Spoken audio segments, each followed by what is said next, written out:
Money laundering, foreign exchange act 1947 की violation, virtual currency की dealing Pakistan में। जितने भी लोग क्रिप्टो करेंसी में डील करते हैं उनके लिए वीडियो बहुत अहम है कि आपको कानून और आइन पता होना चाहिए ताकि आपके साथ कोई ज्यादती ना कर सके। पहली चीज, क्या वर्चुअल करेंसी में डील करने का मतलब है कि आप मनी लॉन्ड्रिंग कर रहे हैं? क्या बिटकॉइन खरीदना, टेनअप कॉइन खरीदना या किसी भी किस्म की P2P पे ट्रेडिंग वगैरह करना, किसी भी एक्सचेंज पे काम करने का मतलब ये है कि आप मनी लॉन्ड्रिंग कर रहे हैं? पहली चीज ये है, मनी लॉन्ड्रिंग का मतलब ये नहीं होता कि आप मुल्क से बाहर पैसे भेज रहे हैं। मनी लॉन्ड्रिंग का मतलब होता है कि आपके पास चोरी का काला पैसा है और आपने उसके कलर को चेंज करने के लिए कि दुनिया को ना पता चले या हुकूमत को ना पता चले या इदारों को ना पता चले कि आपके पास काला पैसा था, आपने गाड़ी खरीद ली, प्राइस बॉन्ड खरीद लिया, आपने घर खरीद लिया, या आपने बिटकॉइन खरीद लिया, या टेनअप कॉइन खरीद लिया, या आपने इथीरियम खरीद लिया। ये मनी लॉन्ड्रिंग है। या आपके पाकिस्तानी बैंक अकाउंट में किसी ने पैसे भेजे किसी भी कॉइन को खरीदने के लिए, ठीक है, और आपको पता था कि ये अपने काले पैसे को सफ़ेद करना चाहता है।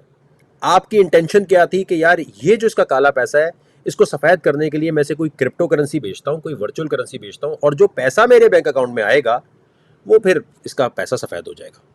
क्लियर हो गई चीज़? यानी अगर आपका पाकिस्तानी बैंक अकाउंट इस मकसद के लिए इस्तेमाल किया गया है कि आपने कोई भी वर्चुअल करेंसी बेची किसी ऐसे बंदे को जिसका काला पैसा था, उसने आपके पाकिस्तानी बैंक अकाउंट में पैसे भेजे, तो आप फैसिलिटेटर बन गए मनी लॉन्ड्रिंग में।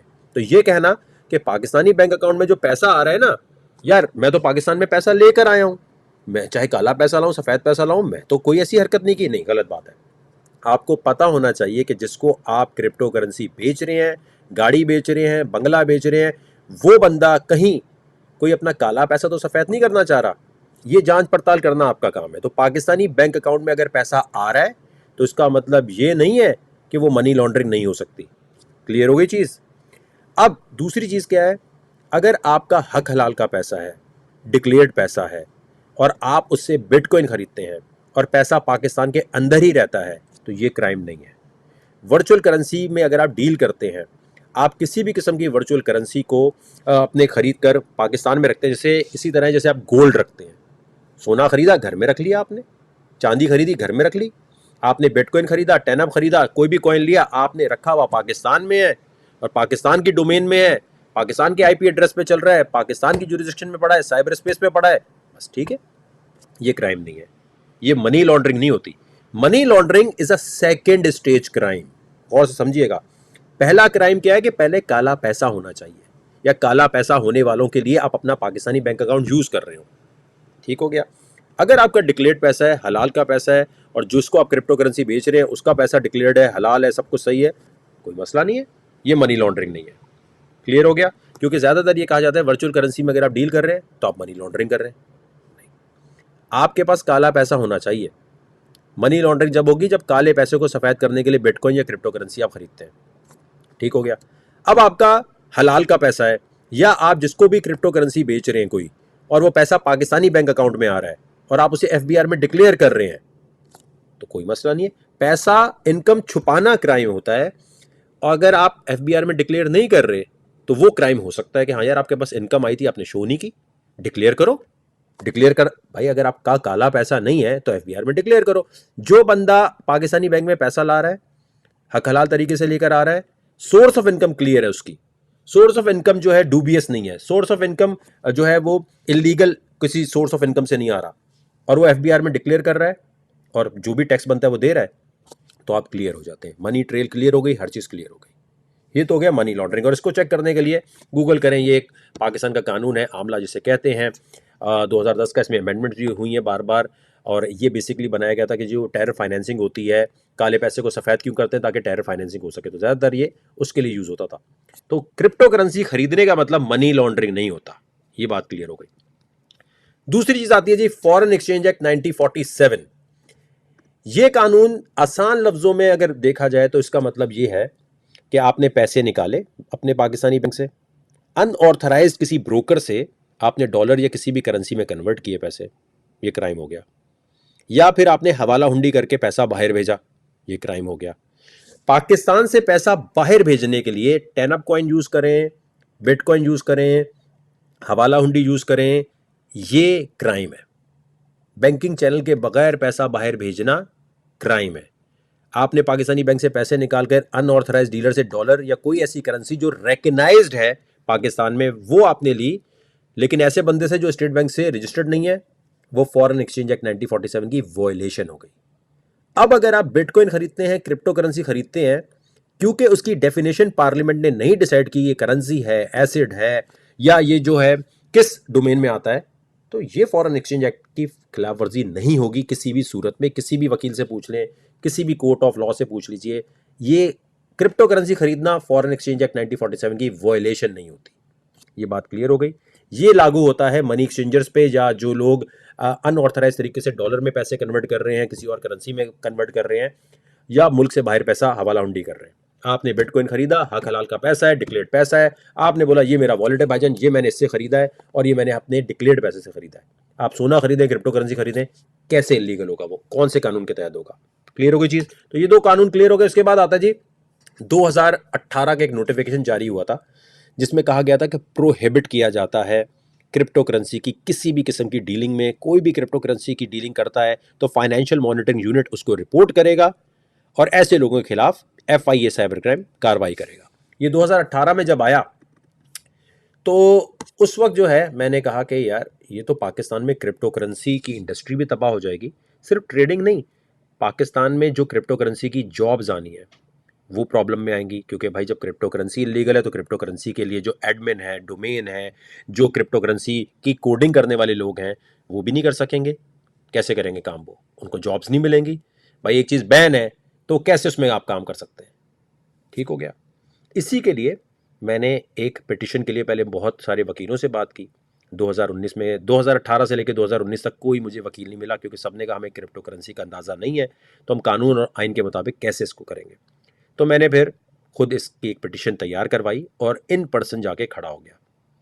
और इन पर्सन खड़ा होने का मकसद था कि पाकिस्तान में क्रिप्टो करेंसी की जॉब्स जो आनी है वो ना रुके। ब्लॉकचेन के लिए जो काम होना है, अब लोग से समझते हैं शायद ब्लॉकचेन तो ज़रूरी है, क्रिप्टो करेंसी ज़रूरी नहीं है। बिल्कुल गलत, बेबुनियाद बात है। ब्लॉकचेन गाड़ी है, क्रिप्टो करेंसी में पेट्रोल है। कोई कहता है नहीं जी हम प्राइवेट अपने घर की ब्लॉकचेन बना लें, तो वो पब्लिक ब्लॉकचेन नहीं हुई ना, इथीरियम की ब्लॉकचेन नहीं हुई, सोलाना की नहीं हुई। तो ये पूरी इंडस्ट्री को तबाह करने वाला एक नोटिफिकेशन था जिसके लिए मैं कोर्ट में गया। मैंने कहा जी क्रिप्टो करेंसी का ये जो नोटिफिकेशन निकाला है इसकी क्लेरिफिकेशन दे दी जाए, किस कानून, किस सेक्शन ऑफ लॉ के तहत इसके ऊपर प्रोहिबिट किया जा रहा है। और फाइनेंशियल मॉनिटरिंग यूनिट को ये कहा जा रहा है कि भाई जिसके पास भी क्रिप्टो की डीलिंग हो बात करें। केस चलता रहा, सुबह 8 बजे जाता था मैं, और मैं ऑनरेबल कोर्ट का बहुत शुक्रिया अदा करूंगा कि उन्होंने इन पर्सन हम जैसे लोगों को सुनने के लिए टाइम निकाला। और दूसरी तरफ 4-5 वकील होते थे। फाइनल एक क्लेरिफिकेशन जी आई जब जज साहब ने बोला, ऑनरेबल जस्टिस साहब ने बोला कि ये बताओ भाई कौन सा कानून यूज़ हुआ है। तो स्टेट बैंक ने क्लियरली ये बोला, ये देखिए सामने लिखा हुआ है कि हमने कभी भी, state bank of Pakistan has stated in open court that they had never declared crypto currency illegal. ठीक है भाईजान, स्टेट बैंक ने कभी भी इलीगल इसको करार नहीं दिया। इसका मतलब यही है कि जो नोटिफिकेशन 2018 का है ये, अगर कोई ये आपको कहता है कि जी स्टेट बैंक ने क्योंकि हमें मना किया हुआ है इसलिए हम आपको अरेस्ट कर रहे हैं, आप पे इंक्वायरी खोल रहे हैं, आपके ऊपर कोई भी कार्रवाई कर रहे हैं, तो आपने CP 7146 ऑफ 2019 का हवाला देना है कि अगर ये प्रोहिबिट किया हुआ है तो स्टेट बैंक को ओपन कोर्ट में कह देना चाहिए कि हमने इसको इलीगल डिक्लेयर किया है। अगर ये इलीगल डिक्लेयर करने का बोलते हैं तो इनको सेक्शन ऑफ लॉ बताना पड़ेगा कि क्रिप्टो करेंसी की डेफिनेशन पार्लियामेंट ने क्या दी है जिसकी वजह से इसको इलीगल डिक्लेयर किया जा रहा है। तो 2018 का ये नोटिफिकेशन कहीं भी अगर इस्तेमाल होता है तो आपने CP 7146 ऑफ 2019 का इस्तेमाल करना है और बताना है कि जी ये बताइए कि कैसे इलीगल है। यही वजह है कि जब PTA को कहा गया कि जी आप क्रिप्टो करेंसी के सारे एक्सचेंज बैन कर दें, तो पाकिस्तान टेलीकम्युनिकेशन ने बड़ा ज़बरदस्त एक बयान दिया कि हम क्रिप्टो करेंसी को बैन नहीं कर सकते, हम इस पर कोई कंप्लीट बैन इम्पोज कर नहीं सकते ट्रांजैक्शंस के ऊपर किसी भी किस्म का। एक तो कानून कोई मौजूद नहीं है और कैसे करेंगे बैन। तो ये वो क्लियरिफिकेशंस हैं जो आपके जहन में होनी चाहिए। अगर आप हक हलाल तरीके से काम कर रहे हैं, किसी का काला पैसा सफ़ेद नहीं कर रहे, मुल्क से बाहर पैसा भेज नहीं रहे, तो क्रिप्टो करेंसी में आपके खिलाफ कार्रवाई, इंक्वायरी नहीं बनती। अब सवाल ये पैदा होता है, जितना भी काम मैंने ये किया है इसके बदले लगता तो ये था कि ये होगा कि यार वकार ज़का को कोई मेडल मिलेगा, या वकार ज़का ने एक इंडस्ट्री को बर्बाद होने से यहाँ बचाया और आज हर कोई फ्रीली क्रिप्टो करेंसी में काम कर रहा है। और जब तक मुल्क से बाहर पैसे नहीं भेज रहा, कोई मनी लॉन्ड्रिंग नहीं कर रहा, तो एक अच्छा सोर्स ऑफ इनकम है। ख़ास तौर पे जॉब्स के हवाले से मुख्तलिफ क्रिप्टो करेंसी की वेबसाइट्स को ऐसे लोग चाहिए होते हैं जो उन्हें एडमिन करें ब्लॉकचेन की टेक्नोलॉजी पे काम करने वाले लोग चाहिए होते हैं। तो ये जॉब अपॉर्चुनिटीज़ बहुत बड़ी हैं जो पाकिस्तान में आएंगी। क्रिप्टो करेंसी को बैन करने का मतलब ये होता कि एनएफटी की मार्केट, आर्टिस्ट की मार्केट ख़राब होती, ब्लॉकचेन की जो कोडिंग करने वाले लोग हैं उनके लिए भी प्रॉब्लम आती, और पाकिस्तान एक इंडस्ट्री से पीछे रह जाता। ये जो भी मैंने काम किया है या जो भी मैं वीडियो ये बना रहा हूँ और क्लेरिफिकेशन दे रहा हूँ, मैं आपको गारंटी से कह रहा हूँ कि मेरे पीछे कुछ ऐसी ताकतें लगी हुई हैं जो किसी वक्त भी मुझे मरवा देंगी।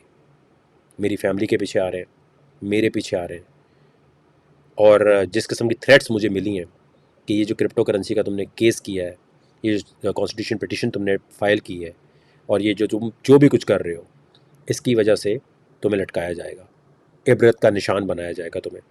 और ऐसा इबरत का निशान बनाया जाएगा कि आइंदा कभी कोई अगर टेक्नोलॉजी बैन कर रहा हो पाकिस्तान में तो कोई उठ ना सके उसके आगे। मेरी आपसे रिक्वेस्ट है कि अभी आप लोग शायद मुझे इतना वो ना समझें, और आपको लग रहा हो शायद इसके कोई अपने बिजनेस प्लान्स हैं, इस वजह से ये इस किस्म की बातें कर रहा है। आपको याद रखना चाहिए कि अगर मेरा कोई भी बिज़नेस प्लान होगा या होता तो मुझे पिटिशन फाइल करने की ज़रूरत नहीं थी। मैं दुबई से ये काम करता, आराम से अपना एक्सचेंज लॉन्च करता। मुझे कोई ज़रूरत नहीं थी ये बताने की कि पाकिस्तानी गवर्नमेंट इससे पैसे बना सकती है, और मैंने अशद कोशिश की कि जो एक्सचेंज पाकिस्तान में ऑपरेट हो उसके पैसे पाकिस्तानी गवर्नमेंट को मिले। लेकिन इस चीज़ की वजह से ही मेरे ऊपर बहुत कुछ हो रहा है। मैं भी नहीं कह सकता यहाँ वो सब कुछ कि कौन पीछे लगा हुआ है, किस लिए पीछे लगा हुआ है, और क्यों मुझे इतना डिफेम आगे जाके किया जाएगा कि आइंदा के लिए लोगों को लगे कि कभी कोई आवाज़ ना उठा सके किसी बैन के ख़िलाफ़। मेरी आप लोगों से रिक्वेस्ट ये है कि अगर मैं यहाँ वहाँ कहीं कर दिया जाऊँ या मेरे साथ कोई भी प्रॉब्लम हो, तो मेरे कुछ दोस्त हैं जिनके पास कुछ वीडियोस मैंने दे दी हैं, जब वो सामने आए तो आपने याद रखना है कि किसी सूरत में पाकिस्तान के किसी भी बैन के ख़िलाफ़ पीछे नहीं हटना आपने। पाकिस्तान को टेक्नोलॉजी में हमेशा पीछे करने की कोशिश की जाती है, चाहे स्पेस पावर बनने की बात हो। आपको शायद स्टोरी पता ना हो, पाकिस्तान को स्पेस पावर बनने की जब बात एक ज़माने में हुई थी तो पाकिस्तान इंडिया से आगे था। आपको पता है वो टीम कहाँ गई? आज तक नज़र आए हैं वो लोग जो पाकिस्तान को स्पेस पावर बनाने की तरफ लेके जा रहे थे? वो नज़र भी नहीं आते। जब भी पाकिस्तान में पैसा लाने की बात होती है और कोई भी बंदा पाकिस्तान में अगर ज़्यादा पैसे पाकिस्तानी बैंकिंग चैनल के थ्रू लेकर आ रहा होता है, उसको इतना इबरत का निशान बनाया जाता है कि आइंदा कभी कोई ये सोचे नहीं कि पाकिस्तान में रेवेन्यू लाए। हर स्टार्टअप, हर कोई ये चाहता है कि दुबई में पैसे लें, सिंगापुर में पैसे लें, पाकिस्तान में पैसा ना लाएं। तो ये तमाम चीज़ें बताने का मतलब ये है, आइन और कानून की इज्जत करते हुए अपने हक से, अपने हक के लिए लड़ना सीखें। इधर उधर चीखों पुकार करना अच्छा नहीं होता। कानून और आइन को समझें, इज्जत करें इसकी, और सही तरह इसको लेके चलेंगे तो शायद पाकिस्तान में आप अपने हक के लिए लड़ सकें।